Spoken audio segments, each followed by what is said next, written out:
démocratie. On revient sur notre point, le niveau des infrastructures. Et effectivement, je vais au niveau de là où vous parlez. Quand le président Paul Biya arrive au pouvoir, on a à peine 1000 km de route bitumée. Aujourd'hui, des années plus tard, nous en avons 10 000 km de route bitumée multiplié par 10. Permettez, je vais vous donner des... Permettez. C'est une route qui sont bitumées. Aujourd'hui, je vous parle seulement une route qui fait la fête. Mais vous savez, vous savez, monsieur Bizima, vous écoutez. Non, je veux bien, parce que moi, je vois pas aujourd'hui, je peux vous dire une route qui fait la fierté, la route Yaoundé Bafoussam. Avant, il fallait faire 10 heures de temps pour y arriver. Aujourd'hui, on n'en fait que 3 heures de temps. Voilà une route. Alors, permettez. Avant que le président Paul Biya, en 1980, vous perdez votre sens. En 1982, Yaoundé s'arrêtait à peine à Essos. Yaoundé s'arrêtait à Essos. Parce que même pour aller à Lumboman, c'était la broussaille. Tu ne pouvais même pas accepter de venir construire en Kouaban. Parce que la preuve, en Kouaban appartient au département de la Meufouafamba. Mais aujourd'hui, des années plus tard, Yaoundé aujourd'hui est déjà à Soi. Yaoundé est déjà à Ouaï. Yaoundé est déjà en Kola-Famba chez toi. Et tout cela a nécessité des infrastructures. Tant au niveau de l'eau, de l'électricité, il n'y a pas de l'eau. Il n'y a pas de l'eau en Kola-Famba. Il n'y a pas de l'eau là-bas. Vous payez là. Non, mais c'est vrai. En 1982. Non. Si vous êtes demandé, hein, oui. Je vous demande justement de donner une note à ce régime de Paul Biya sur 20, vous donnerez quelle note? Je crois que pour être objectif, je donnerai 4 sur 20. 4 sur 20. Pour être objectif. Parce que les 4 points là, c'est juste pour le premier pan de mon analyse tout à l'heure. Le non-renouvellement des accords me semble quelque chose de bien. Voilà pourquoi ils ont même 4. Sinon, ça devait être 0. Ça devait être 0. Et je suis objectif en le disant. D'accord. Maintenant, nous prenons le thème qui est inscrit à l'ordre du jour. Ce matin, une préoccupation. Avez-vous l'impression que tout ce qui a été fait dans le cadre du régime Biya a été mauvais sur toute la ligne? Je vais commencer par passer la parole à Aimé Cyprien Olinga, lui qui était de l'opposition. Aimé Cyprien Olinga, lorsqu'on parle du régime du président Paul Biya depuis 1982, oui. Bilan général. Ben, écoutez, le bilan, tout le monde peut le faire, hein. Et je crois qu'il n'y a pas grand-chose à se mettre sous la dent. Ça, c'est une réalité. Évidemment, je vais commencer par ce qui a été plus ou moins, à notre avis, une bonne chose. Et la seule et unique bonne chose que moi je retiens du régime Biya, c'est que ce régime, malgré ses 42 ans, 43 ans, n'a pas renouvelé un certain nombre d'accords qui nous liaient à l'ancienne puissance tutélaire. Tout à fait. Et en tant que parti politique panafricaniste de gauche, nous pensons que ça a été là une très bonne option de ne pas renouveler ces accords léonins, et nous savons que pour parachever le processus d'indépendance et de libération de notre pays, il ne faudra jamais renouveler ces accords-là. Et lorsqu'on a donc évacué ce côté non-renouvellement des accords, j'ai beau regarder ça et là, je vois difficilement un certain nombre de choses, des réalisations accomplies par le président Biya. Je veux prendre pour exemple quelques grands projets, et effectivement, qui auraient dû nous démontrer effectivement que le président a travaillé et qu'il a travaillé pour le Cameroun. Le président nous dit en 2011, qu'à partir de 2012, le Cameroun sera transformé en un vaste chantier, un grand chantier.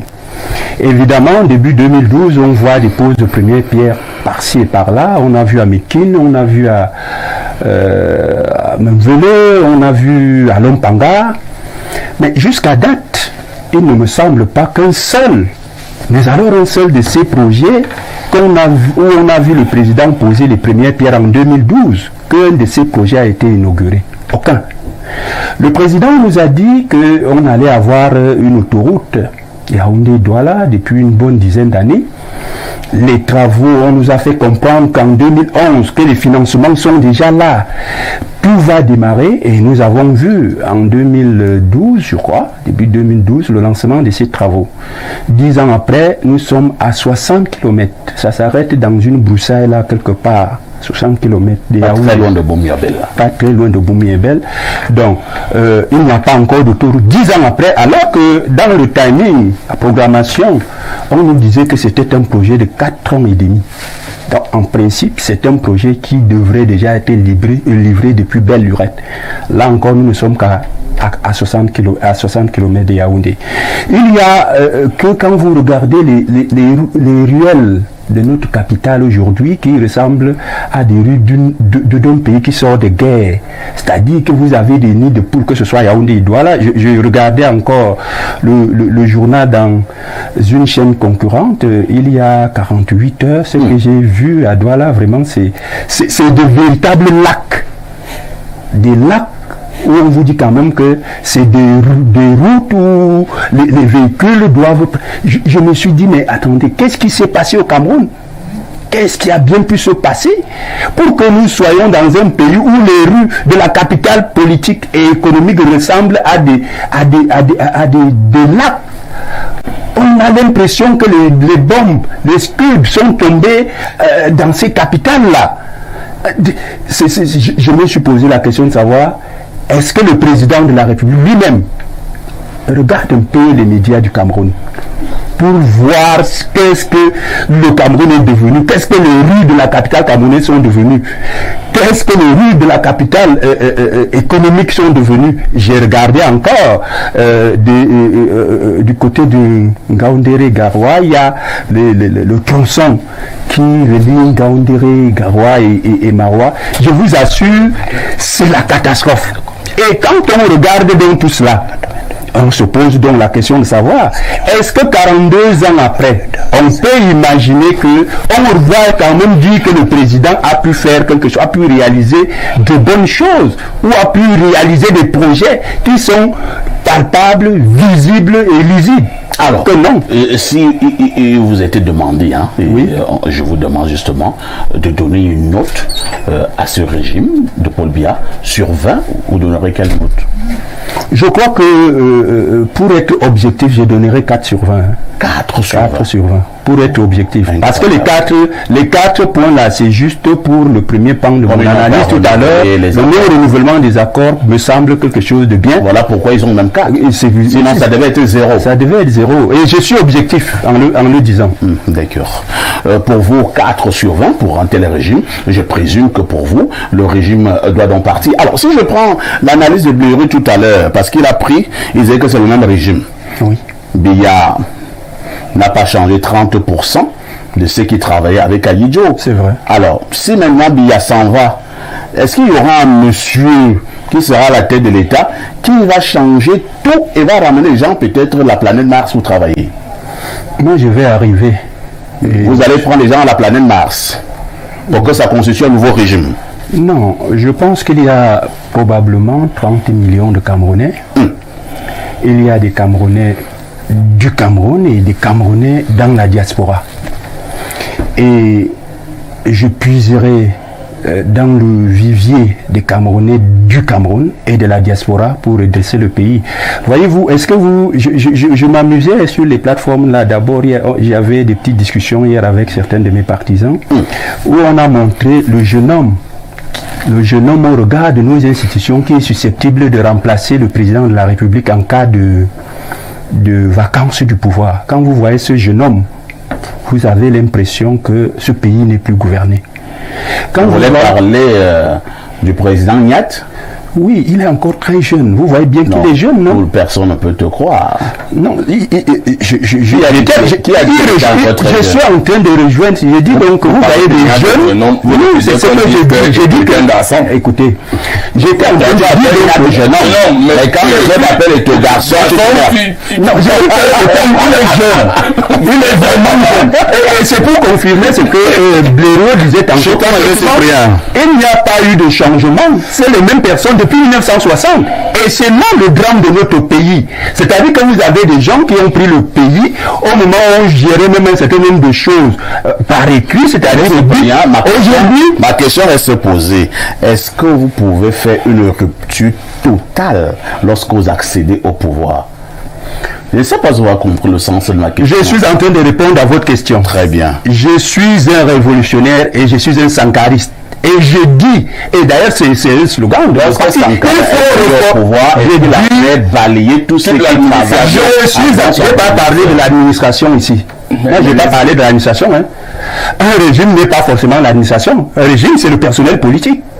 Et c'est pour cette raison que je vous dis, dans mon programme à moi, l'administration de ce pays doit être dépolitisée. C'est compris. C'est-à-dire que quand on est fonctionnaire, on n'est pas encore allé à la retraite, on n'aura pas le droit d'aller danser même dans les meetings de mon parti. Étant au pouvoir. On va passer la parole à Pierre Blériot-Niamec. Pierre Blériot, pour un régime, comment faire pour qu'un régime puisse avoir un succès ou alors pour qu'un régime puisse avoir un échec? Je suis d'abord surpris que beaucoup se mettent à comparer un régime à lui-même. C'est-à-dire qu'on compare Ahidjo à Paul Biya comme si on parlait de deux régimes. Et ça, c'est une faute technique. C'est le même régime. Donc, il ne faut pas le comparer à lui-même. On ne peut savoir que quelqu'un d'autre aurait fait mieux que si on avait eu un autre régime. Rien ne nous dit que si Ahidjo avait continué d'être seulement président physique du Cameroun, que les choses auraient été meilleures que celles que nous avons, parce que c'est les mêmes gens. Biya n'a pas changé 30% du personnel d'Ahidjo. C'est-à-dire que c'est le personnel d'Ahidjo. Bon, ceux qui sont morts sont morts. Mais sinon, quand tu viens, tu prends la couleur du milieu. C'est-à-dire que c'est comme ça que ça se fait depuis l'époque d'Ahidjo jusqu'à l'époque de Biya. Donc maintenant, le régime en lui-même, on va pas le comparer, mais on peut l'évaluer lui-même sans le comparer. Bien évidemment, Biya a fait beaucoup de bonnes choses. Il a renforcé la sécurité. Nous sommes partis de quelques généraux à 35 aujourd'hui. Il a créé des postes de police, de gendarmerie partout où besoin se faisait sentir. Quand les rébellions se sont levées, il les a tassés. Il est même en train de tasser la rébellion du nord-ouest et du sud-ouest depuis 8 ans. Là-bas, parce que lui, quand tu n'es pas contre, tu te révoltes, on te tape bien. Il a permis que le football devienne la chose la plus intéressante de notre pays.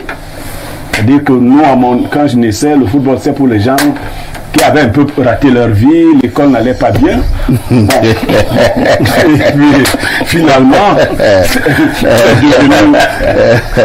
aujourd'hui, tous les intellectuels, l'épilogue que ceux qui, hier, étaient incapables d'aller à l'école, donc, il a fait plein de bonnes choses. Et donc, on est arrivé un peu plus sérieux là. Non, je suis pas sérieux. Quand vous étiez footballeur, tes parents pouvaient accepter qu'un footballeur épouse ta fille. Ils étaient trois dans l'équipe à l'époque qui avait été à l'école. Quelqu'un m'a dit dernièrement qu'il avait tapé sur. Il cherchait la. Comment il cherchait la Bible. Est-ce que les choses n'ont pas évolué? Quelqu'un cherchait le palmarès de Joseph-Antoine Bell. Il a tapé, il me disait-il dans un grand forum, qu'il n'avait rien vu. Et il m'a cité les palmarès qu'il a vus. Je lui ai dit que tu as tapé du côté qui disait joueur n'ayant aucune formation scolaire et académique. Si tu avais tapé dans l'autre, tu aurais vu. Biya a fait beaucoup de choses. Aujourd'hui, quand nous nous asseyons, nous parlons des gens qui devaient parler de nous. Il a aussi réussi une chose, faire des fonctionnaires milliardaires. Est-ce que nous ne sommes pas contents quand même de marcher dans la capitale et de voir des fonctionnaires milliardaires? Aujourd'hui, il ne suffit plus d'aller faire des affaires encore que ça prend trop de temps. Si vous êtes dans un ministère, on veut faire la route Boné-Poupa, Yabassi, vous pouvez frapper là et vous êtes désormais milliardaire, même si la route s'écroule. Vous serez milliardaire. C'est pas Biya qui a fabriqué ces fonctionnaires milliardaires que vous voyez partout, qui se pavanent, qui sont contents de rouler en Range Rover, en pleine capitale. Et qui disent partout Biya, RDPCI. Donc, il a aussi fait que des êtres humains soient zombifiés au point où vous pouvez voir quelqu'un commencer à tenir un discours. Après 5 minutes, lui-même commence à dire le contraire de ce qu'il disait. Parce que soit il veut voir ses enfants grandir, soit... Alors, il a aussi fait que des individus comme moi soient ridicules. Parce que si tu dis que le match va se jouer à Yaoundé, tu peux le voir se jouer à Douala ou à Garoua. Tout ça grâce à Biya. C'est-à-dire que rien n'est sûr. Voilà le merci.